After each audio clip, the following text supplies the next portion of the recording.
Hello दोस्तों, welcome back to my channels. So आज के वीडियो में मैं बात करूंगा केमिकल काइनेटिक्स, जो कि बहुत इंपॉर्टेंट है exam in any exam point of view. So इसमें मैं कवर करूंगा रेट ऑफ रिएक्शन और उससे रिलेटेड कुछ एग्जांपल्स सॉल्व करेंगे, then rate law and rate constants and order of reaction, then इससे कुछ रिलेटेड क्वेश्चन सॉल्व करेंगे। Okay, so let's start.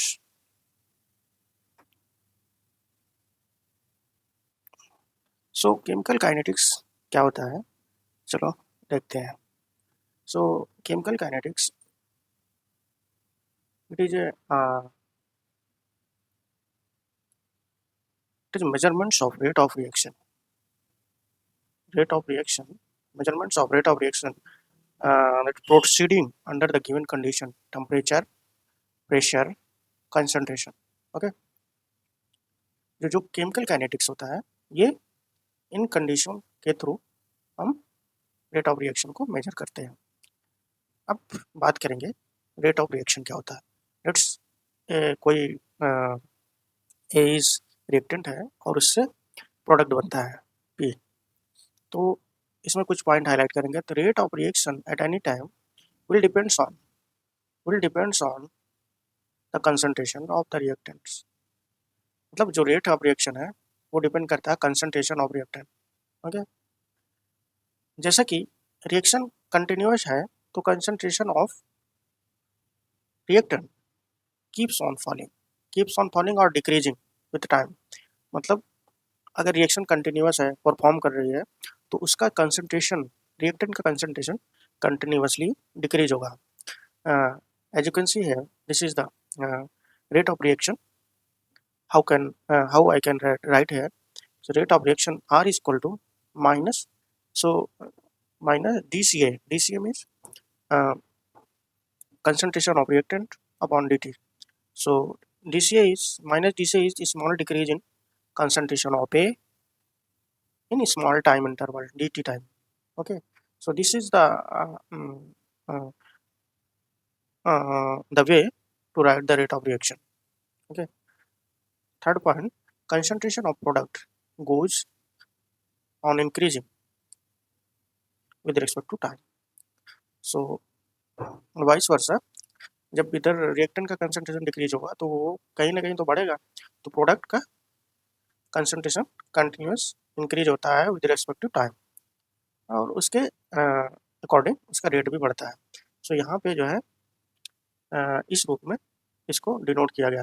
यहाँ पे माइनस साइन था डिक्रीजिंग में रेट, और यहाँ पे प्लस साइन है dCp upon dt, where dCp is the small increase in concentration of the product in small in time interval dt. Okay, तो यहाँ तक समझ में आ गया रेट ऑफ रिएक्शन क्या होता है।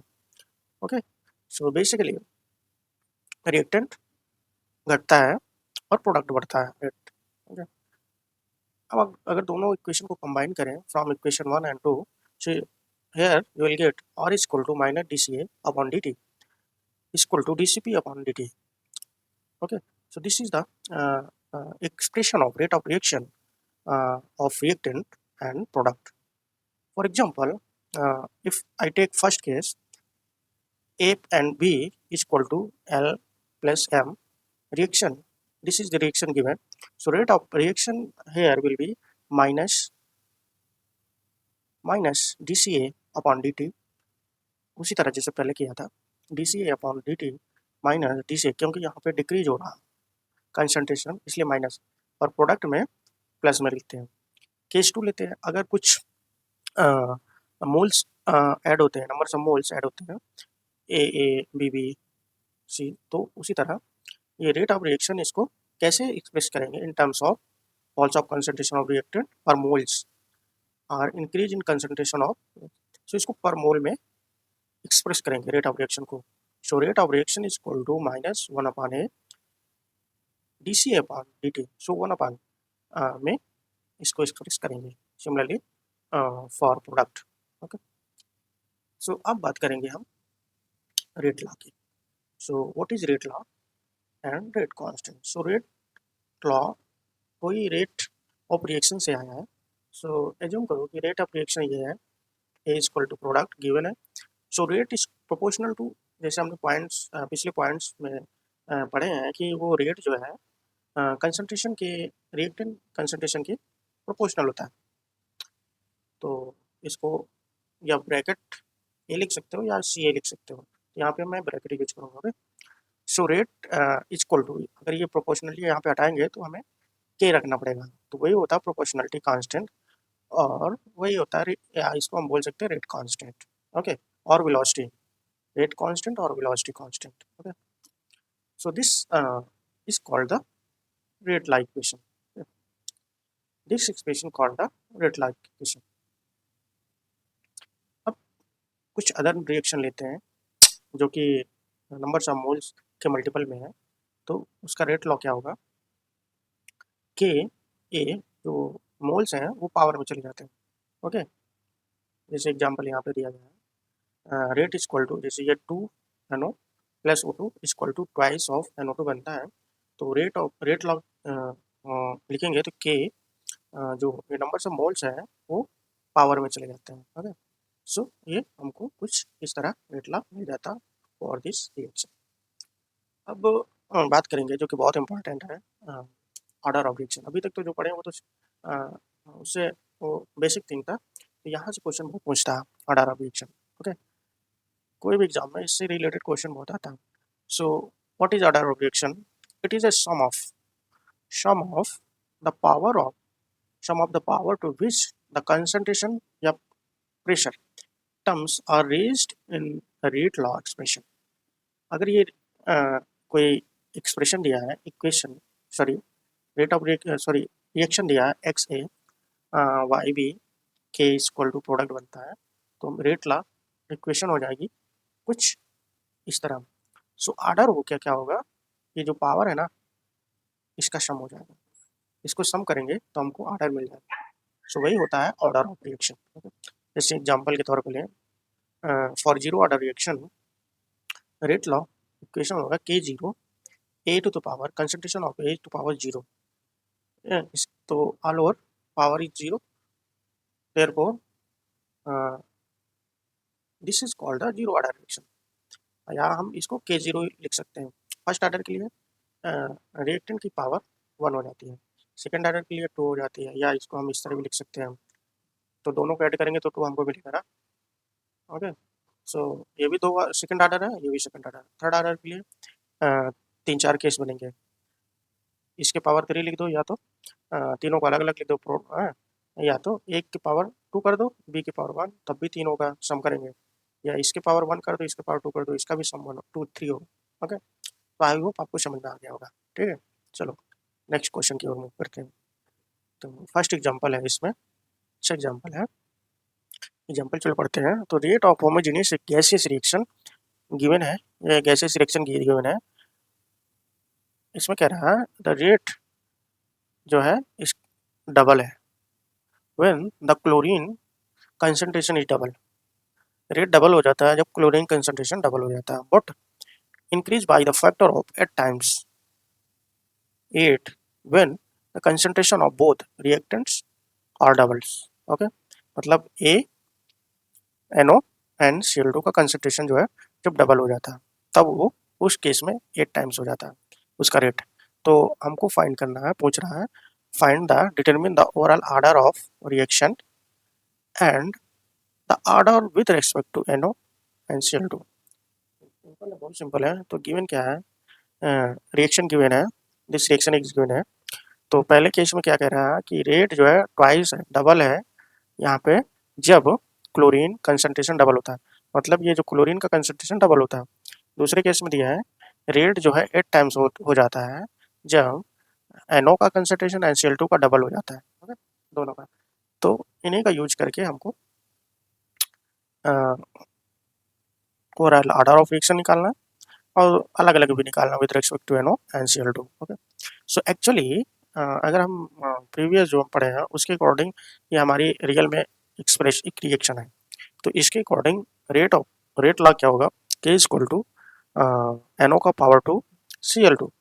सो ओवरऑल जो शॉर्टकट में देखें तो ओवरऑल जो है ऑर्डर ऑफ रिएक्शन होगा 3, बट हमको जो है जो दो केस दिए हैं इसका यूज करके भी वेरीफाई करना कि एक्चुअल में है कि नहीं, ऑर्डर ऑफ रिएक्शन वाला ऑर्डर ऑफ रिएक्शन 3 है कि नहीं। सो गिवन फर्स्ट केस लेंगे। फर्स्ट केस में क्या दिया, with respect to Cl2, so rate लिख देंगे K is equal to NO to the power A Cl2 to the power B। Okay, so first case में क्या दिया है, रेट ट्वाइस है, रेट ट्वाइस है और Cl2 ट्वाइस है, तो A जीरो होगा क्योंकि NO के बारे में कुछ नहीं दिया फर्स्ट केस में। बी के केस में दिया है, बी के केस में दिया ट्वाइस, तो एक बी की वैल्यू 1 होगी तभी तो आर ट्वाइस होगा और Cl2 ट्वाइस होगा, तभी तो दोनों बराबर होंगे ना, तभी तो, इसलिए बी की वैल्यू यहाँ पे 1 होगी। सो ऑर्डर तो अभी नहीं देखेंगे, बट यहाँ पे बी की वैल्यू 1 होगी। सेकेंड केस में क्या दिया, रेट क्या है विद रेट, हाँ रेट जो है 8 टाइम्स है जब concentration of NO and Cl2 का ट्वाइस हो जाता है। ओके, सो रेट इक्वेशन लिखेंगे यहाँ पे, तो एट टाइम्स है, तो 8 टाइम्स के लिए हम ए की वैल्यू अगर 1 रखें, बी की वैल्यू 2 रखें, ओके, तो 2 टू द पावर 2 4 हो जाएगा, 2 टू द पावर 1 1 हो जाएगा, और 4 इंटू 2 अगर मल्टीप्लाई करेंगे तो हमें मिलेगा 8 जो कि रेट के बराबर हो जाएगा। तो ये केस भी पॉसिबल है, ओके, जब ए की वैल्यू 1 हो जाए, बी की वैल्यू 2 हो जाए। दूसरा केस भी पॉसिबल है, ओके, अगर ए की वैल्यू 2 हो जाए, बी की वैल्यू 1 हो जाए, तो ये दोनों को चेक करना है कि कौन सा सही है। ओके, ओके, तो फर्स्ट वाला फर्स्ट वाला सही नहीं हो सकता क्योंकि यहाँ पे NO की पावर 2 है, तो यहाँ ए की वैल्यू 0 आ रही है, बी की वैल्यू 1 है, that is correct. Okay, but ये सही नहीं है। दूसरे केस में ए की वैल्यू 1 आ रही है, मतलब NO की पावर 1, तो यहाँ पे बट एक्चुअल में दिया 2, तो ये भी सही नहीं है। तो ये हमारा लास्ट वाला जो है, ये ए की वैल्यू 2 बी की वैल्यू 1, ये वाला पॉसिबिलिटी होगी, तभी ये मैच करेगा फॉर दिस एक्चुअल रेट के से मैच करेगा। सो ए की वैल्यू 2 बी की value 1, so overall order of reaction is 3। Okay, I hope समझ में आ गया होगा। सो और सेपरेट सेपरेट भी पूछा है with respect to NO and Cl2, so NO के रेस्पेक्ट में 2 हो गए, NO के रेस्पेक्ट में 2 हो गए और Cl2 के रेस्पेक्ट में 1 हो गया ऑर्डर। ओके, सो मूव करते हैं नेक्स्ट क्वेश्चन की ओर। सो नेक्स्ट क्वेश्चन ये रहा। सो ये क्वेश्चन बहुत लेंदी है, बट कुछ डेटा दिया है यहाँ पे। क्वेश्चन दिया है कि following data were obtain on the homogeneous reaction, ये होमोजेनियस रिएक्शन दिया है, यहीं से ये कुछ डेटा प्राप्त हुआ है। ओके, सो NO कुछ कॉलम दिए हैं, कॉलम में वैल्यू दिए, NO की वैल्यू ये दिया है, H2 की वैल्यू ये दिया है, रेट की वैल्यू ये दिया है। तो फर्स्ट में पूछा है calculate the order of reaction with respect to NO with respect to H2 and overall reaction order बताइए। तो पहले हम निकालेंगे with respect to NO, so NO देखेंगे। सो यहाँ अगर देखें, सो इसकी ट्रिक क्या है कि अगर देखें NO के बारे में पहले पूछ रहा है, तो NO में देखें कि 5 से 15 हो रहा, तो 3 गुना ये बढ़ रहा NO की कंसंट्रेशन। ओके, बट यहाँ पे H2 देखें, H2 कांस्टेंट है, रेट देखें, रेट की वैल्यू जो है 3 टाइम्स इंक्रीज हो रही है, ये भी 3 टाइम्स इंक्रीज हो रही है। तो with respect to NO order, with respect to NO order क्या होगा, अगर हम सिंपल रेट ऑफ रिएक्शन लिखें तो के NO की पावर ए H2 की पावर बी, ये होगी सिंपल। अब क्या दिया है कि उसी तरह जैसे हम पहले क्वेश्चन चालू किए थे, रेट जो है 3 टाइम्स होता है। ओके, दूसरे कलर से करते हैं, रेट 3 टाइम्स दिया है, NO की वैल्यू 3 टाइम्स है, 3 गुना हो रही है, रेट भी 3 गुना हो रहा है। H2 कांस्टेंट है, तो यहाँ पे पॉसिबिलिटी ए की वैल्यू क्या हो सकती है, 1 हो सकती है, बी की वैल्यू 0 तो है ही दिया है, तो यहाँ पे ए की वैल्यू 1 हो जाएगी। तो with respect to NO order will be 1। Okay, अब विद रिस्पेक्ट टू H2 देखेंगे।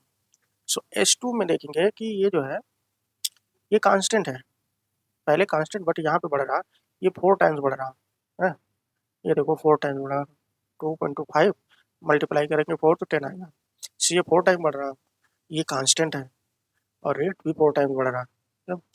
तो विद रेस्पेक्ट टू H2 जो रेट बढ़ रहा है 4 टाइम्स है और वाटर सॉरी S2 4 टाइम्स बढ़ रहा है, तो उसके लिए एक क्या दिया है कांस्टेंट, ए की वैल्यू दी है कांस्टेंट, बी की वैल्यू क्या होगी 1 ही तो होगी, क्योंकि 4 = 4 कब होगा जब इसके पावर बी की वैल्यू 1 हो जाएगी, तभी तो बराबर हो गया।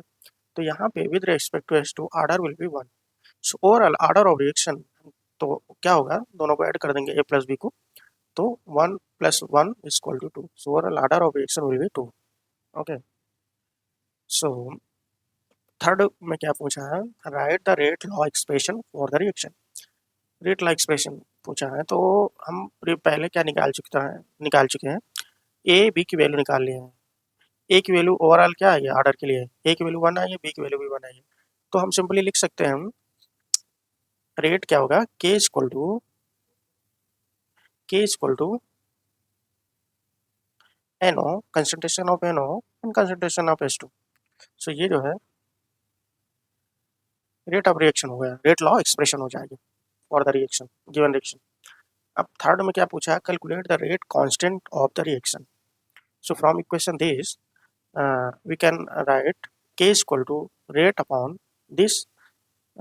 रेट की वैल्यू दिया है 3 × 10⁵, ये टेबल में देखें रेट की वैल्यू ये दिया, क्योंकि ये तो बढ़ रहा है ना, तो एक्चुअल वैल्यू तो यही होगी ना, वो तो मल्टीपल में बढ़ रहा है, तो रेट की वैल्यू ये दिया है। ओके,